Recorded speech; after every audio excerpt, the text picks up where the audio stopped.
Hey, salut à tous, c'est The Simrod, donc pour une vidéo un peu spéciale aujourd'hui parce que plusieurs de mes amis m'ont demandé comment je faisais mes montages vidéo sur Sony Vegas, donc tout simplement je vais faire une petite vidéo explicative de tout ça. Alors, d'abord je voulais vous parler un peu de Sony Vegas Pro, donc moi j'utilise Sony Vegas Pro 12 qui est un logiciel payant et vous pouvez obtenir d'autres manières, je vous invite à aller regarder d'autres vidéos pour celui-là. Pour faire un bon montage vidéo, donc il vous faut un certain matériel.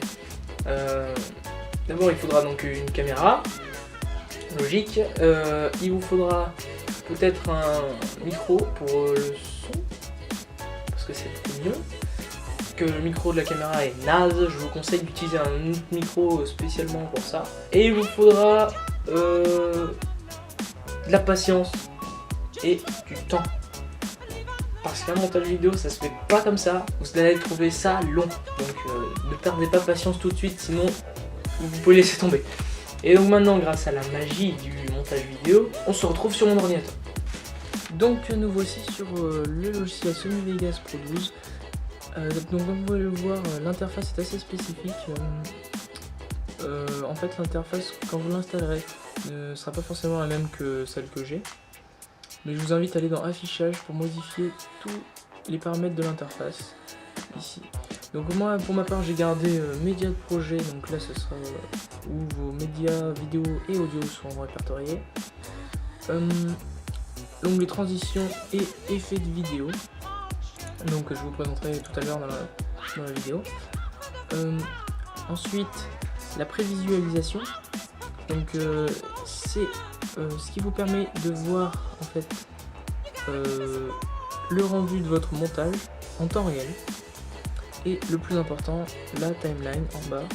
Donc la timeline, c'est ici que vous ferez toutes les modifications de votre montage. Donc c'est vraiment la base du montage, c'est la timeline. Donc maintenant nous allons réaliser un petit montage test, on va dire. Donc pour que vous maîtrisiez bien le logiciel. Donc on va commencer par importer un fichier vidéo. Donc on choisit le fichier vidéo dans ce dossier. On le sélectionne, on le déplace et on le fait glisser dans médias de projet ici. Hop. Donc là il est importé.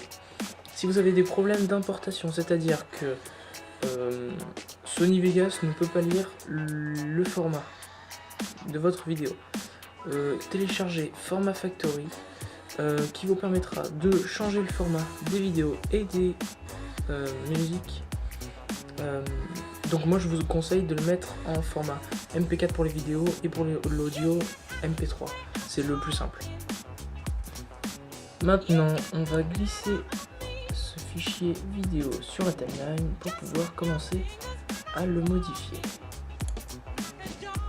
Donc moi je vais sélectionner la partie sur laquelle je veux travailler, donc à partir d'ici, donc je vais appuyer sur la touche S de mon clavier, hop, pour séparer la vidéo en deux. Je supprime le côté que je ne veux pas. Ensuite, je vais cliquer à la fin de ma séquence vidéo, ici, et j'appuie sur la touche S pour séparer le clip en deux. Je supprime ce que je ne veux pas, et voilà la section qu'il me faut. Je reviens au début.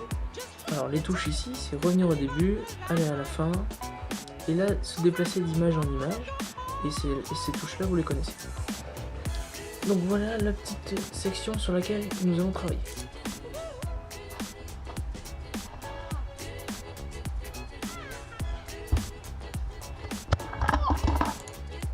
Donc maintenant je vais vous parler des transitions et des fondus. Donc une transition, c'est le fait de pouvoir passer d'une vidéo à l'autre tout en douceur. Donc je vais prendre une autre vidéo, je vais mettre dans médias de projet, hop, je le glisse au début et je fais chevaucher les deux et ça me fait une transition de base. Voilà. Pour les fondus, c'est très simple, il suffit d'aller dans le coin de la piste et d'étirer comme ceci et ça nous fait un passage de la vidéo au fond noir en douceur.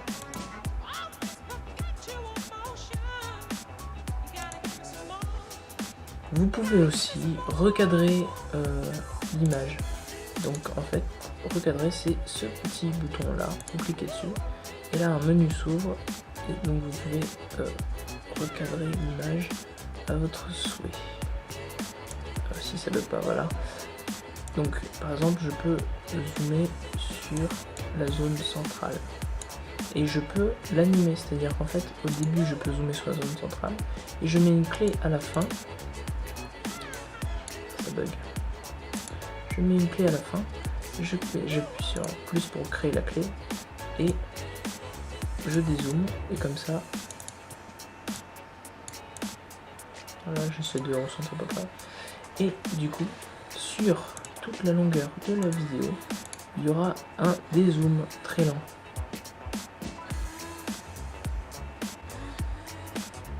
Un effet très sympathique à faire aussi, c'est le ralenti. Donc pour faire un ralenti, il suffit de sélectionner une section à ralenti.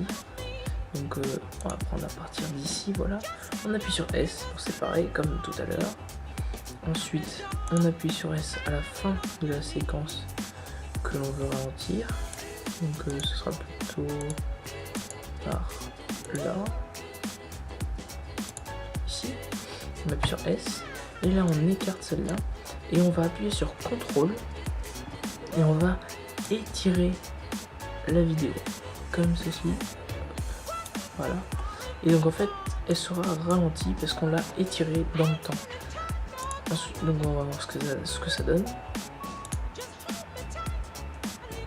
Au ralenti, boum. Donc voilà. Je vous conseille d'enlever le son aussi quand on ralentit parce que le son ralenti est très moche. Dernier petit effet que je vais vous montrer, c'est en fait un effet qui permet d'améliorer entre guillemets la qualité de la vidéo. Donc on va aller dans effet de piste ici. Et là on va aller choisir luminosité et contraste. Ajouter. Ok. Voilà. Et ensuite on va. Moi je mets toujours les mêmes valeurs. Je mets 1. Enfin 0,1 en luminosité et 0,3 en contraste. Et voilà. Et vous voyez que si j'enlève l'effet, ça donne ça. Et si je le rajoute, ça donne ça. Ça donne un effet beaucoup plus naturel à la vidéo. Et je trouve que c'est beaucoup plus joli. Et voilà, il ne vous reste plus qu'à ajouter une musique de fond. Donc on va choisir la musique. Voilà, je la mets toujours dans médias de projet. Hop, je la glisse en dessous. Voilà. Et je règle comme je veux. Hop, je mets un fondu au départ. Je la coupe ici. Je mets un fondu en arrivée. Et voilà. Vous faites un petit rendu de tout ça en sélectionnant votre travail, en cliquant sur rendre en tant que. Ensuite, vous marquez le nom que vous voulez ici. Voilà. Et vous sélectionnez votre format. Alors, moi j'ai mon format personnel. Vous choisissez celui qui vous correspond le mieux. Et si vous voulez avoir le mien, je vous invite à faire pause et mettre les mêmes paramètres. Voilà, après vous appuyez sur rendre après avoir choisi le dossier de destination. Maintenant on va voir ce que ça donne.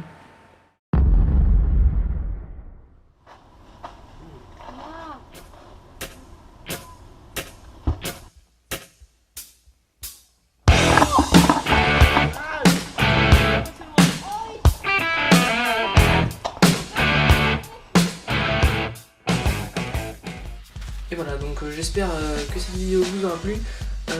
J'espère aussi avoir été assez compréhensible. Et je vous invite, si vous n'avez pas compris quelque chose, à écrire en commentaire en dessous de la vidéo. Sur ce, je vous dis à la prochaine pour un autre montage GoPro. Salut!